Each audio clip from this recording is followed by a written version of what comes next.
सभी को राम राम। मैं ऋषिका आज आप लोग सामने कहानी लेकर आई हूँ। कहानी का नाम है कीट ने महर्षि को जो सिखाया वह मनुष्य भूल गया। महर्षि वेदव्यास एक दिन वन पथ पर विचरण कर रहे थे। उनकी दृष्टि अचानक एक छोटे से कीड़े पर पड़ी जो अपनी पूरी शक्ति लगाकर जग रहा था। महर्षि ने करुण स्वर में पूछा, हे क्षुद्र जंतु, तुम इतनी व्याकुलता में कहाँ जा रहे हो? यह सुनकर कीड़ा ठिठक गया। प्रश्न नहीं, शब्दों में छिपा शूद्र का भाव उसके भीतर चुभ गया। वह बोला, हे महर्षि, आप इतने ज्ञानी हैं, फिर भी एक प्रश्न पूछने की अनुमति दीजिए। यह वास्तव में शूद्र कौन है और महान कौन? कीड़े का उत्तर सुनकर महर्षि क्षण भर को निरुत्तर हो गए। फिर उन्होंने संयमित होकर पूछा, अच्छा यह बताओ, तुम इतनी तेजी से क्यों भाग रहे हो? कीड़े ने पीछे की ओर संकेत किया, क्या आप नहीं देख रहे? पीछे से बैलगाड़ी आ रही है। मैं अपनी जान बचाने के लिए भाग रहा हूँ।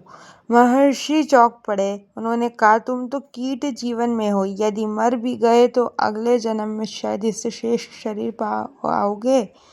कीड़ा मुस्कुराया, महर्षि, मैं कीट योनि में रहकर कीड़े का ही धर्म निभा रहा हूँ, परंतु इस संसार में असंख्य ऐसे प्राणी हैं जिन्हें विधाता ने मनुष्य शरीर दिया है, फिर भी उनका आचरण मुझसे भी गया गुजरा है। मैं ज्ञान नहीं पा सकता, पर मनुष्य को तो सोचने समझने और उठने की क्षमता मिलती है। फिर भी वह देश शक्ति, लोभ और अहंकार में कीड़ों से भी नीचे गिर जाता है। कीड़े के शब्द तीर की तरह महर्षि के हृदय में उतर गए।